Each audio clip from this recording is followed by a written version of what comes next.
दोस्तों, सिद्धार्थ विद्यालय मुंडवा में आपका स्वागत है। देखो, पिछले वीडियो में हमने आवेशों के बारे में कुछ अध्ययन किया था, आवेशन की प्रक्रिया आदि के बारे में अध्ययन किया था। आज हम इस वीडियो में आवेशों के गुणधर्मों के बारे में अध्ययन करेंगे कि भाई आवेशों में ऐसे कौन कौन से गुणधर्म पाए जाते हैं। मुख्यतः अपने जो सिलेबस में आए हुए हैं वो आवेशों के 4 प्रकार के गुणधर्म है, जिसमें हम क्रमबद्ध रूप से अध्ययन करेंगे। पहला गुणधर्म है आपके आवेशों की योज्यता। योज्यता से सामान्य तात्पर्य होता है योग से, कि भाई आवेशों का योग। अब जो योग होगा वो मेनली डिपेंड करता है उस भौतिक राशि पर कि वो भौतिक राशि किस प्रकार की है। यदि कि हम किसी सदिश राशि का योग करते हैं तो उसमें सदिश योग गुणधर्म का पालन होता है। यदि किसी अदिश का करते हैं तो अदिश योग गुणधर्म पालन होता है। चूंकि आवेश एक अदिश राशि है तो इनका जो योग भी होगा वो सामान्य योग होगा, अदिश योग या बीजगणितीय योग। तो देखो वो किस प्रकार होगा कि पहले इसका कथन देख लेते हैं कि आवेशों की योज्यता का कथन क्या गुणधर्म का, कि किसी निकाय अथवा पदार्थ में उपस्थित कुल आवेश की मात्रा उस पदार्थ या निकाय में उपस्थित सभी आवेशों के योग के बराबर होती है। ये इसका मुख्य गुणधर्म है कि भाई टोटल जो आवेश होगा वो उसमें उपस्थित सभी आवेशों के योग के बराबर होगा। जैसे एग्जाम्पल के लिए, ये जैसे कोई हमने निकाय लिया, इस निकाय में बहुत सारे छोटे छोटे कण या कुछ उपस्थित हैं जिन पर आवेश इस प्रकार है कि एक पर प्लस का 4 क्यू, किसी पर माइनस का 3 क्यू, किसी पर 7 क्यू, किसी पर माइनस का 15 क्यू। इस प्रकार आवेश उपस्थित हैं। ये मान है, कुछ अनेक कण उपस्थित है वो मान है। तो यदि हमें इस पूरे निकाय का आवेश ज्ञात करना है तो इस पूरे निकाय का जो आवेश होगा वो इन सभी आवेशों के योग के बराबर होगा। अर्थात समेशन Q का मान जो होगा Q1, Q2, Q3 dash dash dash जितने भी आवेश है उनके योग के बराबर। अब चूंकि आवेश अदिश रहती है तो हम सामान्य योग ही प्रयोग में लेंगे, बीजगणितीय योग या अदिश योग इसे कहते हैं। तो इस पर कुल आवेश का जो मान होगा समेशन Q वो होगा आपके प्लस का 4 क्यू, माइनस का 3 क्यू, प्लस का 7 क्यू, माइनस का 15 क्यू। प्लस का 4 प्लस का 7 टोटल प्लस का 11 क्यू, माइनस 15 और 3 18, माइनस का 18 क्यू। तो रिजल्ट जो आपके आ जाएगा माइनस का 7 क्यू, कि इस पूरे निकाय पर जो आवेश का मान है वो माइनस के 7 क्यू के बराबर है। यही ये गुणधर्म है कि भाई हमें यदि किसी पूरे निकाय या वस्तु पर आवेश निकालना है, कुल आवेश कितना है, तो उसमें जितने भी आवेशित कण या आवेशित पदार्थ जो भी उपस्थित हैं उन सभी का हम क्या कर देंगे, सामान्य बीजगणितीय योग कर देंगे। यहाँ प्लस माइनस के रूप में आपको दर्शा रखा, इसके स्थान पर वो ये भी कह सकते हैं कि एक कण पर 4 प्रोटॉन के बराबर आवेश है, एक पर 3 इलेक्ट्रॉन के बराबर। तो ध्यान रखना, प्रोटॉन से मतलब भी प्लस से होता है, इलेक्ट्रॉन से मतलब माइनस से होता है। तो उसे भी हम इसी प्रकार जोड़ेंगे और उसका मान निकाल लेंगे। यह आपके पहला गुणधर्म था आवेशों की योज्यता। दूसरा गुणधर्म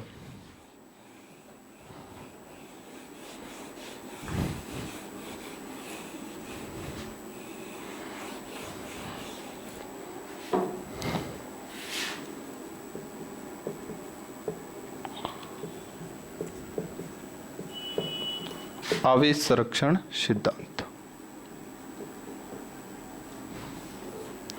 देखो ये सिद्धांत या ये गुणधर्म ये कहता है कि आवेश को न तो हम उत्पन्न कर सकते हैं और न ही हम नष्ट कर सकते हैं।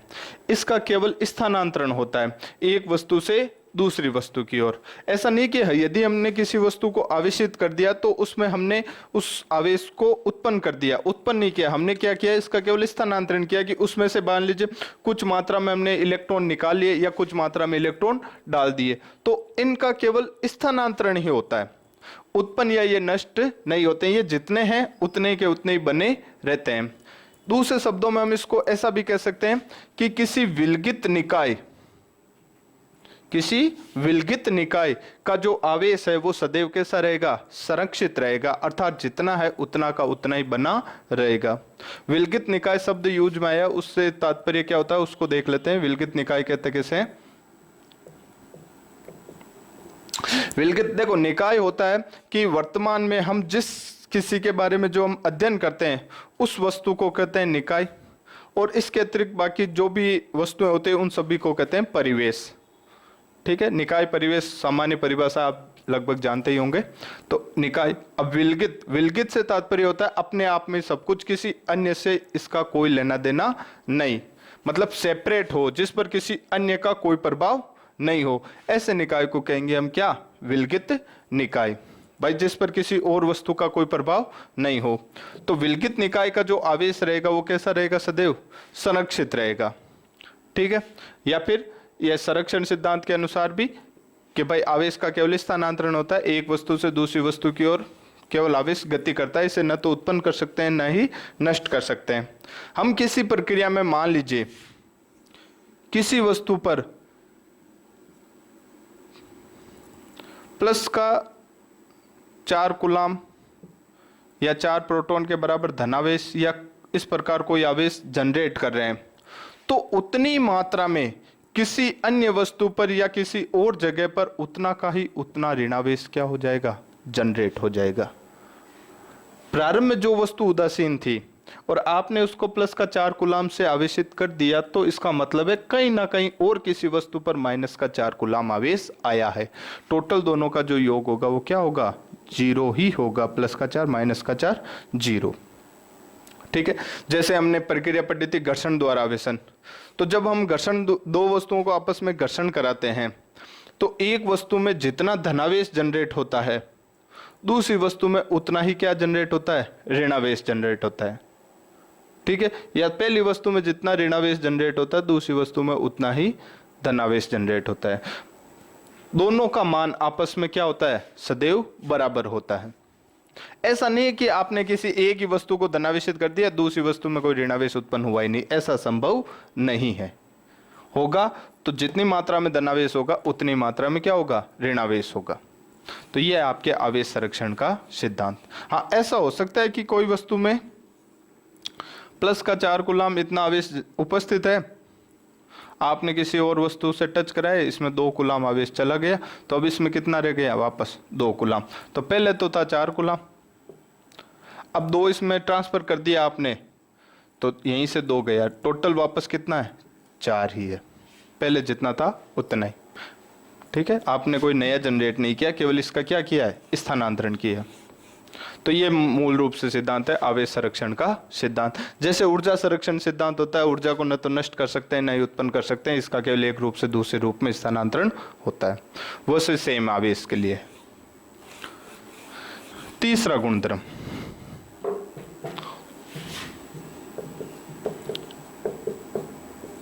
आवेशों की निश्चरता।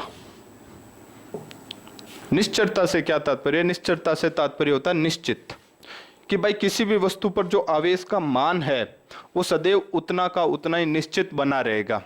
वो उस निकाय या उस वस्तु की अवस्था पर निर्भर नहीं करता है कि वो वस्तु स्थिर है या गतिशील है। वस्तु स्थिर अवस्था में मान लीजिए किसी वस्तु पर 4 कूलाम आवेश था, तो वो वस्तु गति करेगी तो भी उस पर 4 कूलाम आवेश ही बना रहेगा। आवेश को गति, मतलब वस्तु को गति कराने पर उस पर उपस्थित आवेश के मान पे कोई प्रभाव नहीं पड़ता है।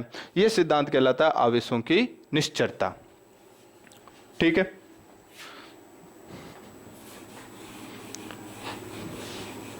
या निर्देश तंत्र कहते हैं इसको। जैसे स्थिर अवस्था के लिए निर्देशांक है और गतिक अवस्था के लिए गतिक निकाय अवस्था है, तो उन पर स्वतंत्र होते हैं, मतलब उन पर डिपेंड नहीं करता है।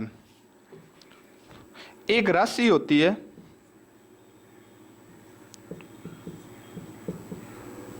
विशिष्ट आवेश। विशिष्ट आवेश का मान होता है भाई आपके Q बाई एम, मिलिकन तेल बूंद प्रयोग आपने नाम सुना होगा, उसमें E बाई एम था, तो उसी से विशिष्ट आवेश की उत्पत्ति हुई थी Q बाई एम। Q होता है उस वस्तु पर आवेश, M होता है उस वस्तु का द्रव्यमान, की किसी वस्तु पर आवेश और उस द्रव्यमान के अनुपात को उस वस्तु का विशिष्ट आवेश कहते हैं।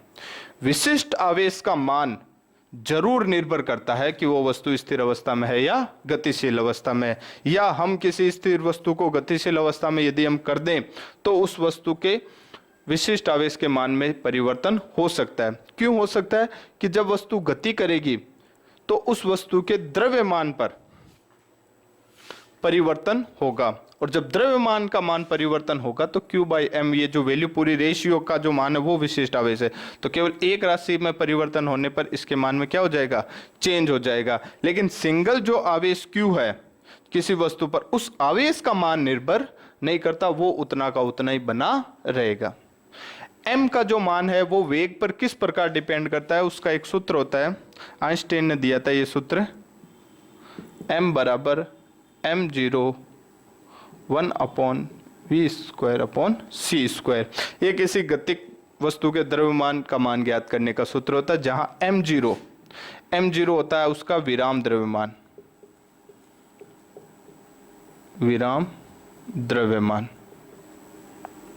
v होता है उस वस्तु का वेग, c होता है प्रकाश का वेग। प्रकाश का वेग आप जानते ही होंगे 3 × 10⁸ मीटर प्रति सेकंड इसका मान होता है, जो कि निश्चित होता है। ठीक है। m विराम अवस्था में जब वस्तु थी उसका उस समय का द्रव्यमान होता है। v होता है वेग, हम जिस वेग से वस्तु को गति कराते हैं। ठीक है। तो अब देखो, जैसे जैसे हम वस्तु के गति के में परिवर्तन करेंगे, वेग में परिवर्तन करेंगे, तो इस राशि में चेंज होगा। इस राशि में चेंज होने से m के मान में भी क्या होगा? चेंज होगा। और जब m के मान में चेंज होगा तो Q बाई एम जो विशिष्ट आवेश कहलाता है उसके मान में भी क्या होगा? चेंज होगा। लेकिन सिंगल जो आवेश Q उस पर बना हुआ था, उस आवेश पर वस्तु की गति का कोई प्रभाव नहीं होगा। यह गुणधर्म कहलाता है भाई आपके आवेशों की निश्चलता। ठीक है, ध्यान रखना ये गुणधर्म।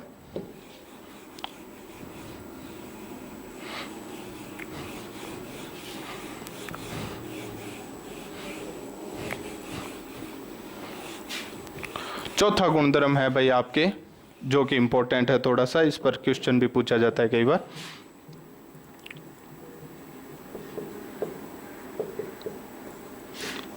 आवेशों का क्वांटीकरण। कथन क्या है इसका? इसका कथन है देखो कि किसी भी वस्तु से आवेश का जो स्थानांतरण है वो सतत न होकर क्वांटित प्रकृति के रूप में होता है। मतलब एक निश्चित मान का ही स्थानांतरण होता है। ऐसा नहीं कि कंटिन्यूअस आवेश लगातार जा रहा है, ऐसा कुछ नहीं कि आवेश की एक निश्चित मात्रा उसका स्थानांतरण होगा, फिर उसके बाद निश्चित मात्रा उसका। जैसे एग्जांपल के लिए सूर्य से जो प्रकाश आता है उसमें जो ऊर्जा आती है वो फोटोन के रूप में आती है, और एक फोटोन की ऊर्जा का मान निश्चित होता है। ठीक उसी प्रकार कि ऊर्जा के छोटे छोटे पैकेट के रूप में जैसे ऊर्जा गति करती है, ठीक उसी प्रकार आवेश भी किसी वस्तु से गति करेगा तो एक छोटे छोटे पैकेट के रूप में गति करेगा। आवेश का न्यूनतम जो मान जिसका स्थानांतरण होता है उसे कहते हैं आवेश का क्वांटा।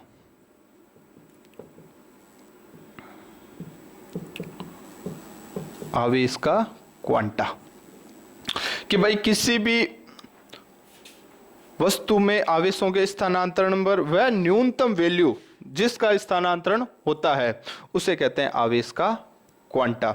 और आवेश के एक क्वांटे का जो मान होता है वो होता है एक इलेक्ट्रॉन के आवेश के बराबर। अब इलेक्ट्रॉन का आवेश आप जानते हो 1.6 × 10⁻⁻19 कूलम। ये भाई आवेश का एक क्वांटा कहलाता है कि भाई कम से कम इस वैल्यू का तो स्थानांतरण होगा ही होगा।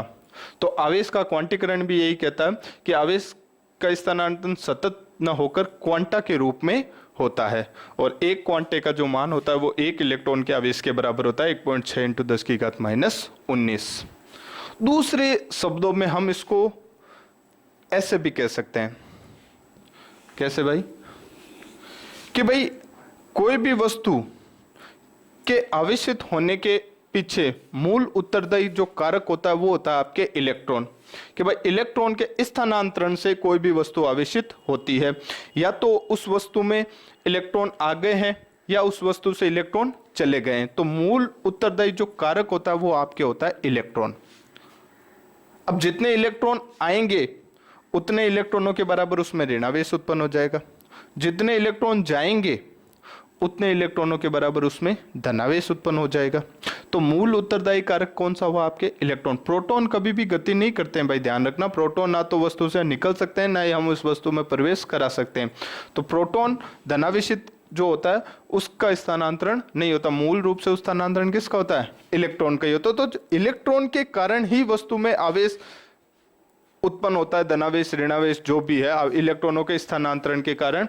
तो हम कह सकते हैं कि भाई किसी भी वस्तु में जो आवेश का मान है वो इलेक्ट्रॉन के आवेश का पूर्ण गुणज होता है। पूर्ण गुणज से मतलब कि भाई किसी भी वस्तु पर आवेश का जो मान है वो इस रूप में होगा plus minus n e. N plus का मतलब तो यहां पर क्या है, धनावेश आवेश, माइनस का मतलब क्या है, ऋणावेश, एन क्या है, पूर्ण संख्या, और ई क्या है, इलेक्ट्रॉन का आवेश। एन होती है आपके पूर्ण संख्या। पूर्ण संख्या आप जानते हो 1 2 3 इस प्रकार चलती रहेगी, पूर्ण संख्या होनी चाहिए, फ्रैक्शन वैल्यू नहीं। फ्रैक्शन मतलब पॉइंटों में वैल्यू नहीं कि भाई 1.2 3.5 इस प्रकार की वैल्यू पूर्ण संख्या नहीं कहलाती है। ई होता है इलेक्ट्रॉन का आवेश 1.6 × 10⁻⁻19 कूलम। प्लस का मतलब धनावेश, माइनस का मतलब ऋणावेश। तो किसी भी वस्तु पर आवेश इस रूप में उपस्थित होगा, Q बराबर प्लस माइनस एन ई, इसी रूप में आवेश उपस्थित होगा। प्लस कब होगा, जब वस्तु से इलेक्ट्रॉन निकलेंगे। माइनस कब होगा, जब वस्तु में इलेक्ट्रॉन प्रवेश करेंगे। प्रश्न इस पर पूछा जाता है, न्यूमेरिकल पूछा जाता है 1 नंबर में कई बार। तो उसमें आप ध्यान रखना इलेक्ट्रॉनों को वस्तु से निकाला जा रहा है या वस्तु में इलेक्ट्रॉनों को प्रवेश कराया जा रहा है, उस पर डिपेंड करता है। ठीक है, तो ये इसका मूल कथन यही था इसका, कि सतत रूप में न होकर क्वांटित प्रकृति में होता है, या फिर किसी भी वस्तु पर आवेश का मान प्लस माइनस एन ई के रूप में उपस्थित होता है, जहां एन होती है आपके पूर्ण संख्या 1 2 3 4 इस प्रकार पूर्ण मान। ठीक है, देखो आधुनिक जो खोज है उसमें कुछ ऐसे कणों के बारे में बताया गया था कि भाई कुछ कणों पर जो आवेश का मान है वो इस रूप में भी होता है, plus minus E/3 plus minus 2E/3 इस रूप में भी कणों पर आवेश बताया गया है। उन कणों को कहते हैं क्वार्क कण।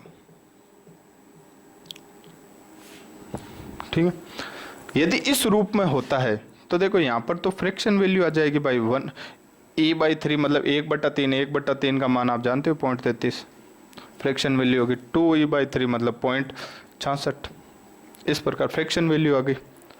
तो इसके बारे में अभी तक बताया, लेकिन प्रायोगिक पुष्टि इसकी नहीं हुई है। यदि मान लीजिए इसकी पुष्टि हो भी जाती है तो जो हमने इलेक्ट्रॉन का जो आवेश का जो क्वांटा निर्धारित किया था कि भाई 1 इलेक्ट्रॉन के आवेश के बराबर होता है, ये इलेक्ट्रॉन का एक क्वांटा था, उस क्वांटे की वैल्यू बदल जाएगी।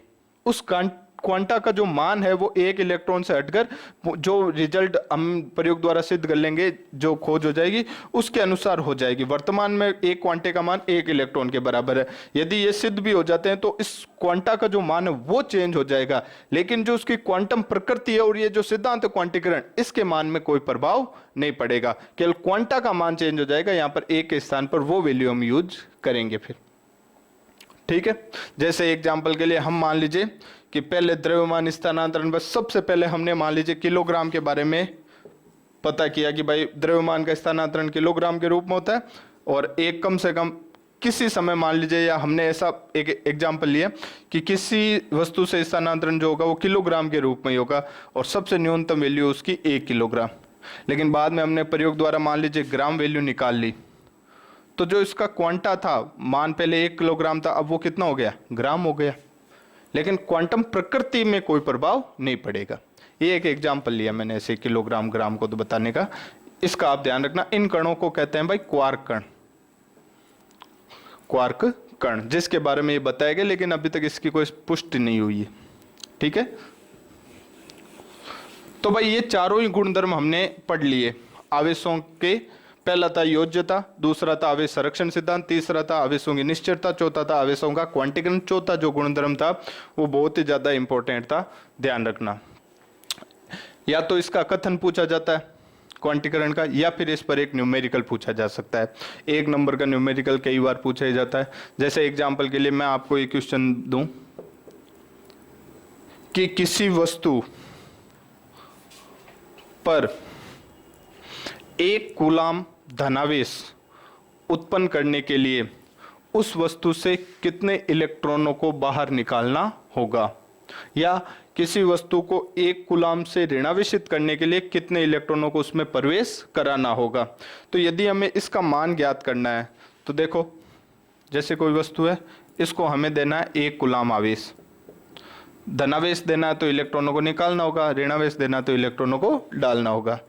तो कितने इलेक्ट्रॉनों को हम निकालें या कितने इलेक्ट्रॉनों का स्थानांतरण करें कि इसमें 1 कूलाम आवेश उत्पन्न हो जाए। तो देखो भाई, नियम है आपके Q बराबर Na, प्लस माइनस धनावेश ऋणावेश के अकॉर्डिंग हो जाएगा। हमें कितना आवेश उत्पन्न करना है, Q बराबर 1 कूलाम। नंबर ऑफ इलेक्ट्रॉन कितने स्थानांतरण होंगे वो हमें ज्ञात करने हैं। ई होता है इलेक्ट्रॉन का आवेश, 1.6 × 10⁻⁻19 कूलाम। सारी वैल्यू रख दो, यहाँ पर Q की जगह 1, N इंटू ई की जगह ये मान 1.6 × 10⁻⁻19। N की वैल्यू ज्ञात करें तो कितना आ जाएगा, 1/, इसका भाग देते हैं 1.6 × 10⁻⁻। देखो 10⁻⁻19 ऊपर जाएगी प्लस की हो जाएगी, 10⁻+19 बटा 1.6, 1.6 पॉइंट हटाया, ऊपर आ गया 10। देखो 19 और ये 10, 20 हो गए। यहां से मैं 1 कम कर दूं तो इसको ऐसा भी लिख सकता हूं, 100 × 10⁻18 बटा 16, पॉइंट हटा दिया। ये देखो 19 से 1 0 यहाँ से हटा के यहाँ लिख दिया तो ये 100 हो गया। अब 100 में आप 16 का भाग दे सकते हो, रिजल्ट आपके आएगा इस प्रकार 6.25 × 10⁻18। 6.25 × 10⁻18 इतने इलेक्ट्रॉनों को आपको या तो उसमें आपको धनावेश देना तो इतने निकालने पड़ेंगे और ऋणावेश देना तो इतने इलेक्ट्रॉन डालने पड़ेंगे। जो मान आया वो इस प्रकार आया, देखो 6.25 × 10⁻18। n का मान कभी भी फ्रैक्शन में नहीं आ सकता, पॉइंटों में नहीं आ सकता, लेकिन ये पॉइंटों में वैल्यू नहीं है, 10⁻18 है साइड में, तो इसको हम ऐसा भी लिख सकते हैं 625 × 10⁻16। 2 0 यहाँ इस तरफ कर दी, 625 × 10⁻16, 10⁻16 मतलब 0 0 0 0 16 टाइम तक। यह कितनी बड़ी संख्या होगी आप देख लो, 625 और आगे 10, नहीं सॉरी, ये जो 0 है वो 16 अंकों तक होने चाहिए, तो हम काउंट भी नहीं कर सकते, इतनी बड़ी संख्या होगी। इतनी मात्रा में बल्क रूप में यदि आप इलेक्ट्रॉनों को निकालोगे तब जाकर 1 कूलाम आवेश इसमें उत्पन्न होगा। तो 1 कूलाम आवेश उत्पन्न करने के लिए भी हमें मतलब काफी मात्रा में इलेक्ट्रॉनों को निकालना होगा, अरबों या खरबों में भी ज्यादा है ये इतना मान है। ठीक है, तो 1 कूलाम मान भी कम नहीं होता है, ध्यान रखना। और ये वैल्यू आप डायरेक्ट याद रखना, ये कई बार डायरेक्ट डाटा से भी आप निकाल सकते हो कि भाई 1 कूलाम आवेश देना है तो इतने इलेक्ट्रॉनों का स्थानांतरण करना होता है 6.25 × 10⁻18। मैं डायरेक्ट आपको कह दूं कि 10 कूलाम आवेश देना है, कितने इलेक्ट्रॉनों को निकालना होगा, तो इसको 10 से मल्टीप्लाई कर दो। 50 कूलाम देना है तो इसको 50 से मल्टीप्लाई कर दो। तो डायरेक्ट हम वैल्यू ध्यान रखना यूज होती है।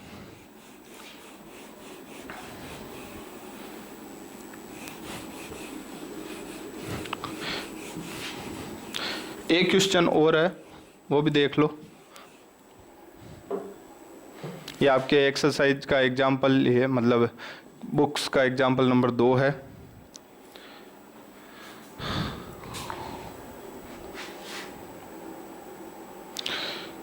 किसी वस्तु में कितने इलेक्ट्रॉनों को डालें कि उस वस्तु के द्रव्यमान में 9.1 नैनोग्राम की वृद्धि हो जाए। क्वेश्चन आप बुक से देख लेना, आपको समझ में आ जाएगा। कथन जो बुक क्वेश्चन का था वो इस प्रकार का था कि किसी वस्तु में हम कितने इलेक्ट्रॉनों को डालें या कितने इलेक्ट्रॉनों का स्थानांतरण करें कि उसके द्रव्यमान में 9.1 नैनोग्राम की वृद्धि हो जाए। फिर उसमें एक क्वेश्चन ये भी था कि इस स्थानांतरण से उस वस्तु पर आवेश कितना उत्पन्न होगा और उस आवेश की प्रकृति कैसी होगी। तो इस प्रकार छोटे छोटे 2-3 क्वेश्चन इसमें शामिल है। हम सारों को एक साथ देख लेते हैं। देखो भाई, हमने अभी देखा कि भाई इलेक्ट्रॉन के स्थानांतरण से ही धनावेश और ऋणावेश बनते हैं। यदि इलेक्ट्रॉन आते हैं अंदर तो ऋणावेश और जाते हैं तो धनावेश। इलेक्ट्रॉन जितने ट्रांसफर होंगे उतने ही द्रव्यमान की, यदि आए हैं तो उतने द्रव्यमान की वृद्धि हो जाएगी और निकलेंगे तो उतने द्रव्यमान की क्या हो जाएगी, कमी हो जाएगी। तो उसने कहा है कि भाई द्रव्यमान में वृद्धि हो रही है। वृद्धि होने का सिंपल सा तात्पर्य है कि यहाँ पर इलेक्ट्रॉन डाले गए हैं और जब इलेक्ट्रॉन डाले गए तो वस्तु कैसी हो जाएगी, ऋणावेशित। तो ये तो सिंपल सा हमें वैसे ही पता चल गया कि भाई प्रश्न पूछा गया था कि वस्तु पर आवेश की प्रकृति कैसी होगी। प्रकृति कैसी होगी, नेगेटिव होगी, ऋणावेशित होगी, क्योंकि द्रव्यमान में क्या हो रही है, वृद्धि हो रही है।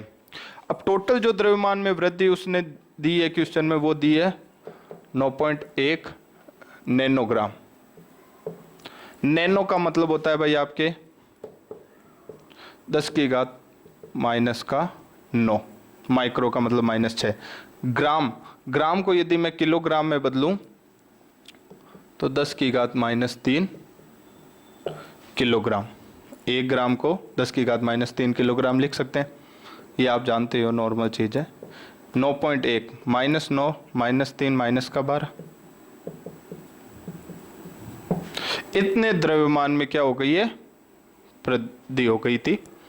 अब देखो, यदि एक इलेक्ट्रॉन आता है तो 1 इलेक्ट्रॉन के द्रव्यमान के बराबर वृद्धि होगी। यदि 2 इलेक्ट्रॉन आते हैं तो 2 इलेक्ट्रॉन के द्रव्यमान के बराबर वृद्धि होगी। हमसे यही पूछा गया कि कितने इलेक्ट्रॉन आए हैं जिससे इतनी वृद्धि हो गई। तो हमें पता नहीं भाई कितने आए हैं इलेक्ट्रॉन, तो हमने मान लिया, माना स्थानांतरित जो इलेक्ट्रॉन है वो, माना स्थानांतरित इलेक्ट्रॉन वो कितने हैं, n है, कि भाई n इलेक्ट्रॉन इसमें आए हैं। तो जब n इलेक्ट्रॉन आएंगे तो n इलेक्ट्रॉनों के द्रव्यमान के बराबर उसमें वृद्धि हो जाएगी। तो n इलेक्ट्रॉनों का द्रव्यमान कितना होगा भाई, 1 इलेक्ट्रॉन का द्रव्यमान 9.1 × 10⁻⁻⁶ इलेक्ट्रॉन का द्रव्यमान मान लेते हैं हम। इलेक्ट्रॉन का द्रव्यमान